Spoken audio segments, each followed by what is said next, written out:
महाभारत में कोई क्यों हारा, कोई क्यों जीता, कौरव क्यों हारे, पांडव क्यों जीते। महाभारत का युद्ध भीष्म जैसे, द्रोणाचार्य जैसे, कर्ण जैसे कैसे हारे, क्या थी वजह हारने की? कि जब आपका जो लक्ष्य होता है उस लक्ष्य से आप भटकते हैं, जो आपने तय किया होता है उससे आप विचलित होते हैं, तब आपको हार का सामना करना पड़ सकता है। एक आपके स्वार्थ, एक एक महाभारत के एक एक चरित्र पर बात करते हैं। भीष्म पितामह, तो भीष्म ने क्या प्रतिज्ञा की कि मैं हस्तिनापुर के सिंहासन की हिफाजत करूंगा, की सुरक्षा करूंगा हर हाल में। ठीक, तो फिर उन्होंने शिखंडी पर तीर क्यों नहीं चलाया? यानी उन्होंने अपनी एक और प्रतिज्ञा को निभाने के लिए इसको नहीं निभाया और हारे। अर्जुन ने बाण मारे, गिरे। तो ये क्या हुआ? आप अपनी प्रतिज्ञा निभा रहे हैं तो युद्ध जीतेंगे कैसे? दूसरी ओर अर्जुन के मित्र कृष्ण भगवान ने भी प्रतिज्ञा की थी कि मैं अस्त्र या शस्त्र नहीं उठाऊंगा। अस्त्र उसे कहते हैं जो फेंक के मारा जाता है, जैसे तीर है या भाला है, या कृष्ण भगवान का सुदर्शन चक्र था, तो वो अस्त्र है। शस्त्र वो है जो धारण किया जाता है, जैसे गदा है, तलवार है।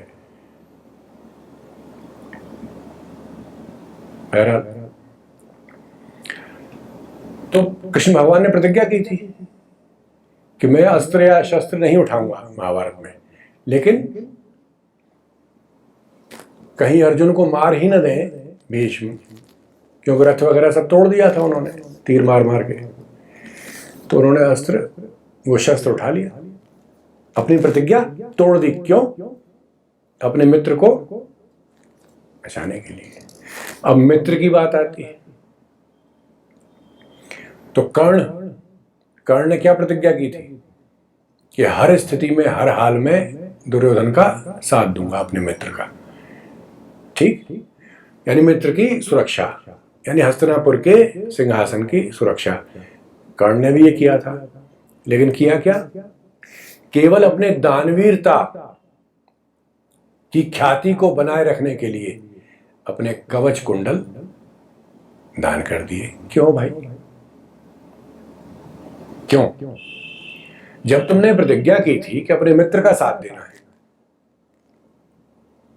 तो तुम अपने, जो तुम्हारे पास विलक्षण चीज थी, जिसकी वजह से कि तुम कभी मरते ही नहीं, तुम्हें कोई घायल ही नहीं कर सकता था, तुम केवल स्वाभाविक मृत्यु ही मरते, किसी उस पर कवच पे असर तो होता नहीं था किसी भी हथियार का।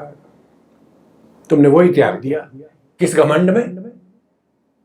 कि मैं दानवीर हूं, और जानते बूझते हुए। यानी अर्जुन का ही पिता लेने आया था ब्राह्मण का रूप रख के, और ये जान के भी कि नहीं तुम इंद्र हो, मैं तुम्हें दे रहा हूं। फिर जब ये तय था कि युद्ध जीतना है, तो तुमने अपनी मां को, कुंती को, ये वचन क्यों दिया कि मैं अर्जुन के अलावा तुम्हारे 4 पुत्रों का वध नहीं करूंगा, तुम्हारे 5 ही रहेंगे। फिर अहंकार। मैं ये नहीं कह रहा कि कर्ण का चरित्र श्रेष्ठ नहीं है, निश्चित रूप से श्रेष्ठ है। यहां हम बात केवल महाभारत के युद्ध में की हार और जीत की कर रहे हैं। तो कर्ण ने हार के सारे कारण बना दिए। आचार्य द्रोणाचार्य जब उनके पास सेनापतित्व आया तो केवल एक झूठ उनसे बोला गया कि अश्वत्थामा हतोहत नरोवा कुंजरोवा, और समाधि लेके बैठ गए। धृष्टद्युम्न ने उनका सर धड़ से अलग कर दिया। क्यों?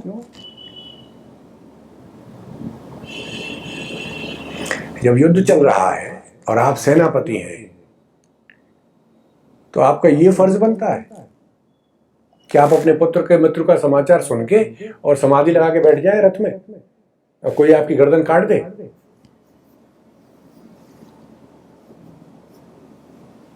तो दुर्योधन के हार का कारण दुर्योधन का ही पक्ष था। यहां विपरीत हो रहा था, पांडवों के पक्ष में सब दूसरे तरीके से घट रहा था। एक गलती की थी, एकमात्र गलती अर्जुन ने, जो प्रतिज्ञा कर ली थी, जिसे पर कृष्ण भगवान ने सुधार दिया जयद्रथ वाले मामले में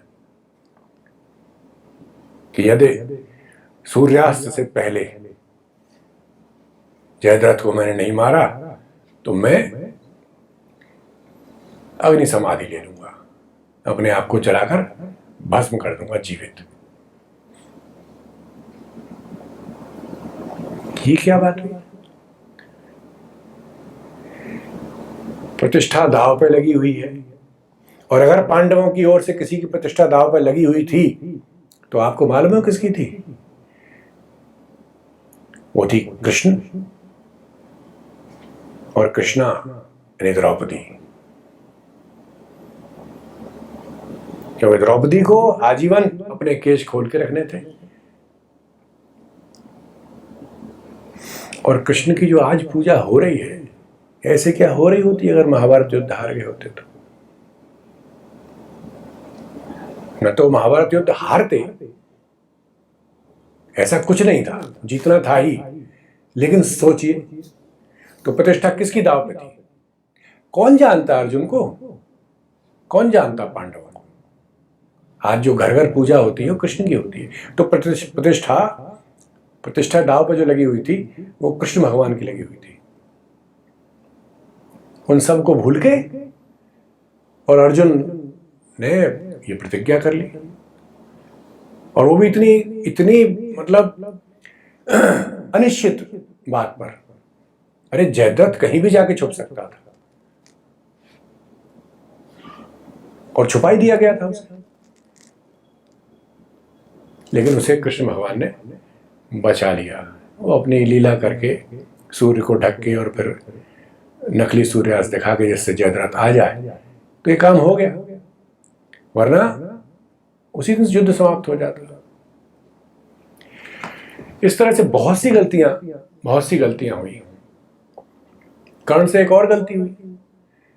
कर्ण ने युधिष्ठिर को अपनी गिरफ्त में ले लिया था, युधिष्ठिर को बंधक बना लिया था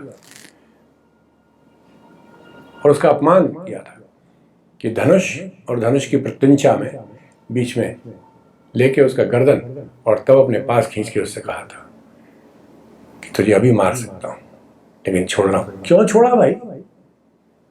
राजा युधिष्ठिर, उसी के पीछे युद्ध हो रहा है, तुम युधिष्ठिर को मार देते तो युद्ध तो उसी दिन समाप्त हो जाता और तुम्हारे मित्र दुर्योधन का राज्य सुरक्षित रहता। पर तुम अहंकार में भरे हुए थे, तुम्हें अपना वचन निभाना था। कौन सा वचन निभा रहे हो? अपने मित्र को दिया वो, या अपनी मां को दिया वो? तो सारे के सारे जितने भी कौरवों के पक्ष के जितने भी चरित्रों को आप उठा के देखें, जो मुख्य चरित्र थे वो कौरवों के विपरीत चल रहे थे, चाहे जानकर या चाहे अनजाने। तो इसलिए महाभारत का युद्ध